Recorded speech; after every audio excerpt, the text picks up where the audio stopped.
Hello, నేను doctor విజయ Bharati, fertility specialist, విజయ fertility centre, Godavarikhani, Mancherial. చాలామంది patients pregnant patients first విజిట్కి వచ్చినప్పుడు అబ్బాయి అమ్మాయి ఎంత బాగుంది అనిపిస్తుంది. కానీ నెలలు గడుస్తున్న కొలేది డార్క్ అయిపోయి పేషెంట్స్ అయ్యో ఈ అమ్మాయి ముందు ఎంత బాగుండింది తర్వాత ఇలా అయిపోయింది అంటే అనిపిస్తుంది.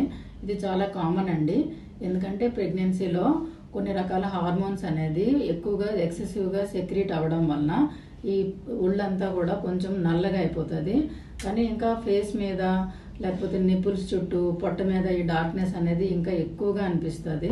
కానీ దీని గురించి అస్సలు వరీ కావద్దు. ఇంకా కొంతమంది పేషెంట్స్లో జెనెటిక్ ప్రీడిస్పోజిషన్ ఉన్నా, అంటే ఇంట్లో వాళ్ళకి ఈ ప్రాబ్లం ఉంటే కనుక, లేదంటే సన్ సెన్సిటివిటీ ఉంటే, లేదంటే ఫోలిక్ యాసిడ్ డెఫిషియన్సీ ఉన్నా, లేదు అంటే కనుక కొంతమంది డార్క్ స్కిన్ ఉన్న వాళ్ళల్లో కూడా ఈ హైపర్ పిగ్మెంటేషన్ అనేది ఎక్కువగా ఉంటుంది.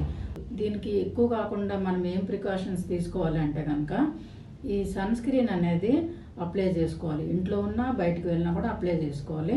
బయటకు వెళ్ళేటప్పుడు లాంగ్ స్లీవ్స్ ఉన్న బట్టలు వేసుకోవాలి, లేదంటే హ్యాట్ కానీ గొడుగు కానీ అవి ప్రొటెక్షన్ తీసుకోవాలి. మీకు ఇంకా ఎక్కువగా బాధసం అనిపిస్తే కనుక డర్మటాలజిస్ట్ దగ్గరికి వెళ్ళి వాళ్ళు రాసిన క్రీమ్స్ కూడా మాకు చూపించిన తర్వాత వాడచ్చు.